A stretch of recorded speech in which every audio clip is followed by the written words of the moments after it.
Alaikum. I'm just starting this live session again, okay? Because we were interrupted earlier.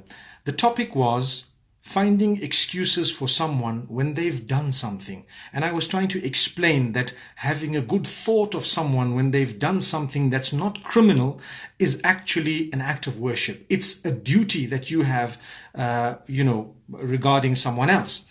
For example, and I was giving this example, if you see a person coming out of a pub, for example, the first thought that crosses your mind should not be a dirty one. And that's where a lot of us fail. The first thought we have is dirty, filthy. You see someone, for example, helping a woman or traveling with a woman, etc. You don't have to think that they're in bed, You don't have to think, astaghfirullah, that they're doing something haram. But the first line of thinking should be clean thinking.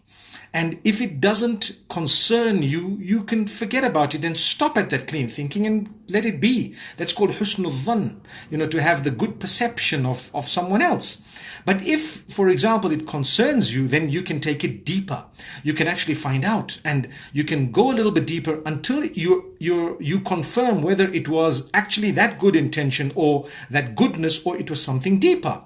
If it doesn't affect you and you happened to see another sign that proved to you beyond any doubt whatsoever that it was a bad thing, then it takes it to that level. But if there is any doubt whatsoever, we're taught that you need to give the person the benefit of that doubt. Remember this. You need to give them the benefit of that doubt.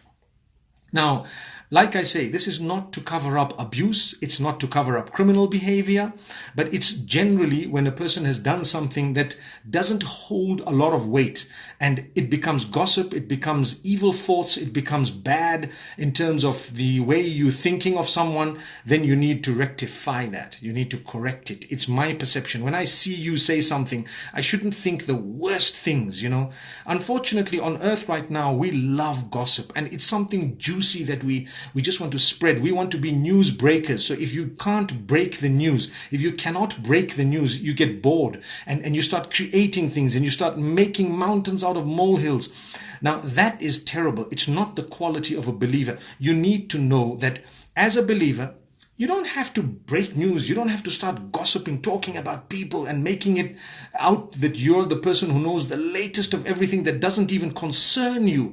The Prophet Muhammad, peace be upon him, has said, the sign of a true submission of a person who calls himself a submitter is that he or she does not engage in that which does not concern him or her. They leave it. It doesn't concern me. It's gone.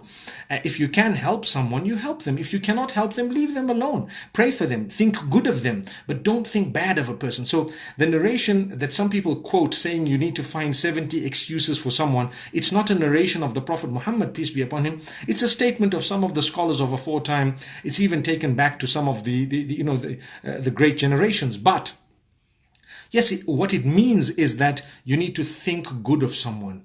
You do find an excuse for a person when it's not something criminal or abusive or hurtful, etc. Someone swears you and they keep swearing you and you say, oh, I must find 70 excuses. I must wait until they swear me 71 times. Then I can say, hey, no more excuse.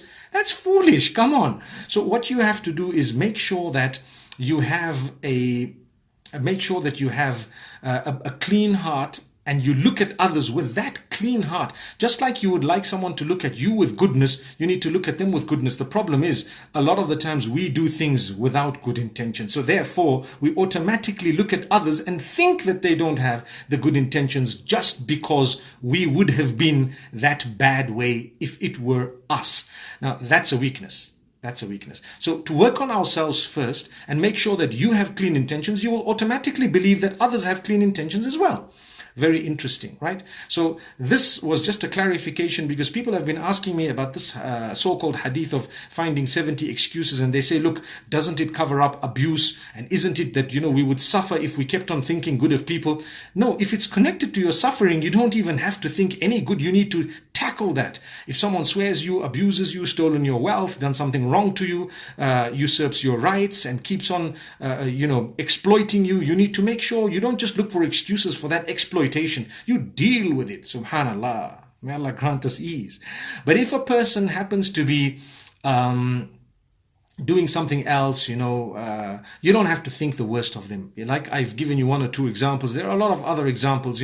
Someone gets 100% in the exam. You don't have to think they cheated. Look for something good. Say, no, they worked hard, even though they don't normally get that result, but they've got it. If people have scored goals or played cricket and won, you don't have to think that there was match fixing. That's what we mean when we say, think good, find a good excuse, think good about people. So they played it and they won. People have a lot of money. Don't say that they're dealing in drugs. That's what people do. Or they're doing something illegal. It's not necessary that that's what happened. The first line of thought should be the cleanest line of thought. If after that it is proven beyond doubt that indeed they did something that was clandestine, in that particular case, you may then, go to that level, like I said. But the moral of what I said this evening is, let's think good about each other. Let's try and learn to love each other. Let's try and learn to think good things. Even if someone's made a mistake, are you going to correct them or you're going to make the matters worse? And this is why when I have a problem with someone, I promise you, if they're dear to me, even if they're in another city or country, I sometimes would travel to them, would listen from them, hear them out, so to speak, clarify, maybe give them advice, and let them know what I feel about it as a friend, as an acquaintance, someone who cares for them, and then I'd go back. That's it. That's Islam. The difficulty with us, we think the worst things. We remove people from faith based on something that we haven't even spoken to them about. We haven't clarified things, but that's what's happening. It's a disease. We claim that it's part of what Allah has taught us and Allah expects from us, but that's not true. We need to understand. If it affects you, and if your right has been usurped, and you're being abused, in that case, yes, indeed, you may want to claim that right, you may want to question, etc. But if it's not concerning you, leave it alone. And if it is concerning the ummah at large, you may clarify it firsthand, not secondhand. Never ever secondhand. First-hand clarification. If you're not prepared to make a first-hand clarification, you should not even comment. May the Almighty bless us all, and may we be protected from the harm of our own tongues and our own systems, because we do it to others, it's done to us, and that way we're failing. May Allah bless you all. Shukran. Have a lovely evening for those of you who might be where it is evening, and those of you who are where it is morning, Australia and the likes. May Allah bless you with a beautiful, beautiful Sunday. And those of you who are still going to, still having the afternoon of Saturday or the day of Saturday, America, may Allah grant you blessings as well. In a nutshell, may we all be blessed. Ameen. Assalamu alaikum wa rahmatullah.